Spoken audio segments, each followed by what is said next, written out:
Shalom God people, anak-anak Tuhan yang dikasih oleh Tuhan. Bagaimana kabar kalian hari ini? Saya harap luar biasa ya, dan selalu berada dalam lindungan Tuhan. Seperti biasa, sebelum kita belajar, kita akan mulai dengan berdoa. Kita berdoa. Bapa kami di surga, Tuhan kami yang baik, terpujilah Tuhan karena Engkau begitu baik buat kami, menjaga, melindungi kami sampai pada saat ini. Sekarang kami akan belajar, biarlah Tuhan boleh berkati, agar kami mengerti pelajaran yang kami pelajari.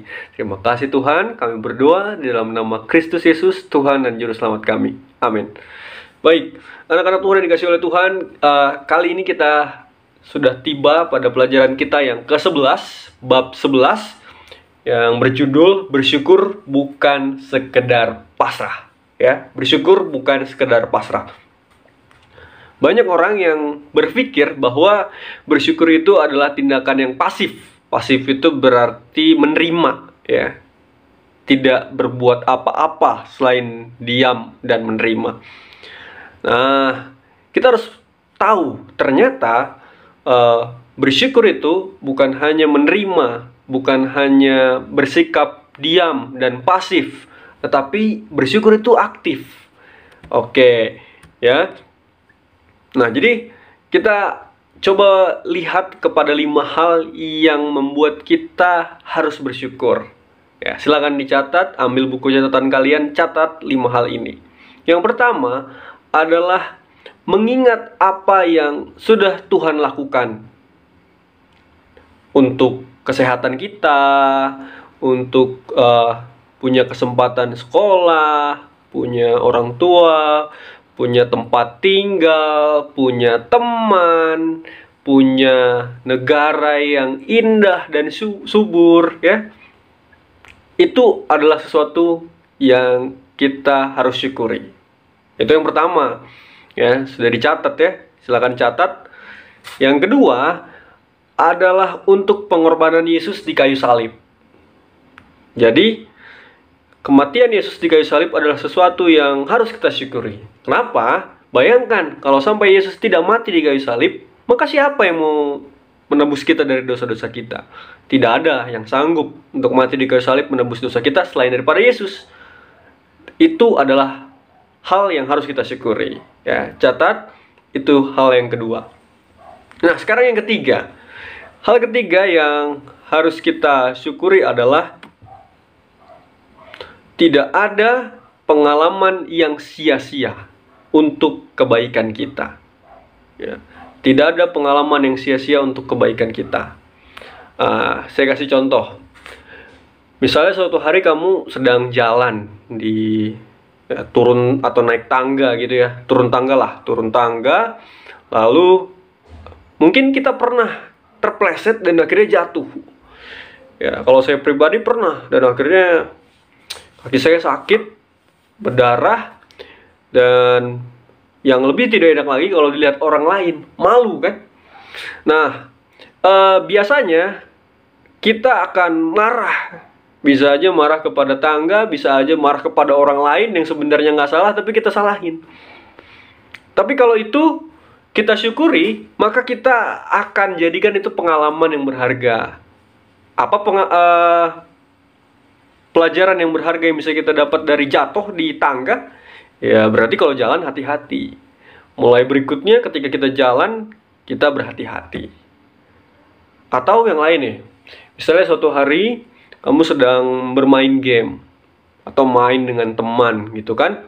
Lalu mama katakan, atau mama atau papa katakan, belajar, karena kamu harus belajar. Main terus tidak boleh, ya. Boleh main tapi jangan terus-terusan main. Terus kamu bodoh amat, abaikan teguran dari mama, dan akhirnya tidur. Besoknya bangun, dan ketika di kelas guru menyuruh kalian mengumpulkan PR. Ketika PR disuruh kumpul, kamu nggak bisa kumpulkan PR karena kamu tidak kerjakan, kamu bermain game, dan kamu akhirnya dihukum atau dapat nilai yang jelek karena tidak mengumpulkan tugas. Nah, itu jadi pelajaran juga, supaya suatu hari nanti kalau mama suruh untuk belajar, maka kamu akan belajar. ya, untuk mengerjakan tugas-tugas, untuk mengerjakan hal-hal penting lainnya selain daripada main game. Itu dia. Yang keempat, bersyukur itu bukan dilakukan dengan berduka atau dengan terpaksa. Jadi seringkali ada orang yang bilang bersyukur tapi dia sedih. Dia menerima kenyataan itu tapi dia bersedih, berduka, atau terpaksa menerimanya. Ya, misalnya kamu dapat nilai yang jelek. Ketika sudah mendapatkannya, menerima nilai itu, nilai yang jelek itu. Tapi dengan perasaan yang sedih dan perasaan yang terpaksa. Ya, atau mungkin ketika kamu disuruh oleh mama mengerjakan PR atau mengerjakan tugas di rumah, ya, menyapu, nyuci piring dan lain-lainnya, kamu terima, kamu lakukan, tapi kamu lakukan itu dengan sedih, dengan terpaksa. Nah, bersyukur itu bukan seperti itu. Itu yang keempat, ya. Itu yang keempat. Dan yang kelima adalah bersyukur untuk misi Tuhan bagi manusia. Ya, misi Tuhan bagi manusia adalah keselamatan setiap jiwa. Nah, dulu orang Israel beranggapan bahwa hanya mereka yang selamat. Sehingga mereka kalau zaman sekarang ini melakukan segala sesuatunya tidak peduli dengan keadaan orang lain. Mereka pikir hanya mereka yang selamat. Orang lain berbuat baik tetap tidak ada gunanya karena hanya mereka yang selamat. Orang lain menerima Yesus tidak ada gunanya karena mereka pikir hanya mereka yang selamat. Tapi tidak seperti itu. Kita harus bersyukur bahwa setiap orang dari antara kita itu punya kesempatan untuk selamat. Karena misi Tuhan di dunia ini adalah untuk semua orang yang mau percaya kepada Yesus. Nah, ada sebuah cerita yang menarik tentang sekumpulan burung. Ya, ini sebenarnya dongeng, ya, dongeng yang mungkin bisa diambil pelajarannya. Kejadiannya memang benar, tapi agak sedikit ditambah-tambah. Oke, jadi normalnya burung itu akan mengalami perpindahan tempat. Ya, saya lupa nama kegiatan itu apa. Jadi dia akan pergi biasanya dari kutub utara ke kutub selatan. Itu terjadi kalau kutub utara sedang mengalami musim dingin. Jadi kalau musim dingin tiba, burung akan terbang dan seringkali kita lihat di udara tiba-tiba ramai sekali burung-burung di udara berterbangan dan dia pergi ke selatan, ke kutub selatan. Karena di kutub selatan sedang musim panas. Jadi supaya dia bisa nyaman hidupnya, dia pergi terbang ke selatan.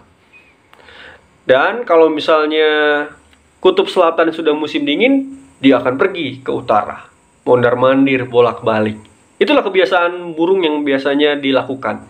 Ya, mungkin tidak semua burung, hanya beberapa jenis burung. Dan seringkali kita lihat ada burung berterbangan di atas dengan ramai. Itu berarti dia mau melakukan perpindahan tempat secara besar-besaran.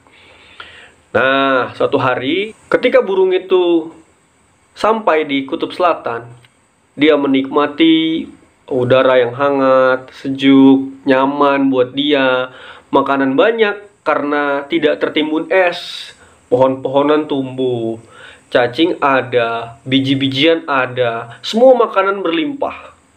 Dia juga bisa cari ikan di sungai, dia bisa cari makanan-makanan di tempat yang kering itu. Ya, taruhlah mungkin dia di selatan, dia nyaman sekali di situ. Lalu pemimpinnya akan panggil semuanya, ayo kita sebentar lagi akan musim dingin di tempat ini. Kita harus pindah lagi, kita harus balik lagi ke sana. Misalnya dari selatan kan, ke utara, kita harus pergi ke utara. Lalu ada seekor burung yang katakan, pemimpin, nanti sajalah. Karena di sini masih enak. kita perpanjangan waktu lah. Ya, dibilang ke pemimpinnya gitu. Oh ya sudahlah, nggak apa-apa, kita kasih perpanjangan waktu. Akhirnya perpanjangan waktu, mereka makan, minum, menikmati kegiatan mereka di situ, ya, memuaskan makanan mereka, ya, makan sepuasnya. Lalu pemimpinnya ingat, wah ini bentar lagi akan musim dingin nih di tempat ini. Lalu bilang sama semua anggota-anggota burung, ayo kita harus pindah ke utara. Sebentar lagi di sini akan musim dingin. Lalu burung yang tadi bilang, aduh pemimpin, bentar lagi lah, tambah lagi waktunya. Tapi pemimpinnya tahu, ini bentar lagi akan musim dingin. Kalau sampai kita terlambat berangkat, nanti kita nggak bisa terbang lagi. Akhirnya, ayo kita tetap pergi, harus pergi. Pergilah mereka, ya, kecuali si burung yang tadi. Karena burung ini terlalu nyaman dengan keadaan kondisi di tempat itu, bisa makan sepuasnya. Akhirnya dia tinggal sendirian. Teman-temannya sudah pergi. Wah, dia rasa, ya sudahlah, yang penting di sini punya banyak makanan dan bisa makan sepuasnya. Cari ikan, makan, cari biji-bijian, makan, cari cacing, makan, makan sepuasnya. Sampai akhirnya dia jadi gemuk, jadi besar, dan tetap dia bahagia. Lalu namanya musim pasti kan berubah. Berubahlah musim sedikit-sedikit, mulai dingin. Wah, dia bingung ini, lah pohon-pohonan mulai tidak tumbuh daun-daunnya. Sungai mulai membeku. Biji-bijian mulai habis. Waduh, bagaimana ini? Wah, kalau begini saya harus pergi ke utara. Akhirnya dia coba untuk pergi. Terbang. Karena badannya terlalu berat, akhirnya dia tidak bisa terbang. Aduh, gimana ya? Dia terus coba berusaha terbang. Akhirnya musim dingin tiba. Semuanya jadi es. Semua sudah beku. Dan dia tidak punya tenaga, tidak punya kekuatan untuk terbang. Karena dia kedinginan. Terbang, tidak bisa juga. Akhirnya tubuhnya kembali kurus. Dan ketika sudah kurus, dia malah sama sekali tidak punya tenaga, dia lemas, dan akhirnya dia mati. Ya, seringkali kita sebagai manusia terlalu nyaman dengan kebahagiaan-kebahagiaan yang ada di sekeliling kita. Sampai kita lupa bahwa penderitaan-penderitaan, halangan-halangan yang harus kita hadapi, itu sebenarnya tujuannya untuk membuat kita lebih kuat. Padahal burung ini hanya harus terbang sebentar saja supaya dia bisa dapatkan makanan di tempat yang lain. Tapi karena dia terlalu terlena dengan kehidupan di tempat itu, dia jadinya malas untuk terbang. Ya. Bersyukur bukanlah seperti itu. Bersyukur bukan hanya dalam keadaan senang, bahagia, berlimpah, tapi nggak mau menghadapi kesulitan-kesulitan di hari-hari yang akan datang. Bersyukur harus mempunyai tindakan yang aktif, bergerak, tidak hanya diam, menikmati yang baik-baik saja. Nah, sekarang kita akan lihat ayat yang mau kita pelajari hari ini, yaitu 2 Korintus 4 ayat 15 sampai 17. 2 Korintus 4 ayat 15 sampai 17. Sebab semuanya itu terjadi oleh karena kamu, supaya kasih karunia yang semakin besar berhubung dengan semakin banyaknya orang yang menjadi percaya, menyebabkan semakin melimpahnya ucapan syukur bagi kemuliaan Allah. Sebab itu kami tidak tawar hati, tetapi meskipun manusia lahiriah kami semakin merosot, namun manusia batiniah kami dibaharui dari hari ke hari. Sebab penderitaan ringan yang sekarang ini mengerjakan bagi kami kemuliaan yang kekal, yang melebihi segala-galanya, jauh lebih besar daripada penderitaan kami. Jadi dalam kegiatan atau dalam bersyukur, kita sebagai anak-anak Tuhan melakukan itu dengan aktif. Ya, artinya penderitaan-penderitaan yang kita lihat itu harus kita hadapi. Jangan sampai lihat sedikit penderitaan kita merasa, ini susah, saya nggak mau hadapi. Dan akhirnya ketika kita dapat penderitaan yang lebih besar, kita nggak sanggup untuk menghadapinya. Sama seperti burung tadi, dia nggak mau cuman terbang beberapa jam, beberapa hari mungkin, ya, sehingga suatu hari dia akan dapatkan makanan yang lebih baik. Dia malah mendapatkan penderitaan yang jauh lebih besar karena dia tidak mau menanggung penderitaan-penderitaan yang kecil. Ya, jadinya dia mati, beku, tertimbun oleh es. Nah, dari pelajaran yang sudah kita pelajari, maka kita dapatkan bahwa ketika kita bersyukur, itu adalah tindakan yang aktif, harus melakukan sesuatu yang membuat kita semakin baik lagi ke depannya. Lebih baik lagi ke depannya. Bukan biasa-biasa aja, bukan di situ aja, tetapi semakin baik. Artinya, meskipun keadaan sedih, senang, kita tetap harus bersyukur kepada Tuhan. Bukan hanya senang kita bersyukur, giliran sedih kita tidak bersyukur.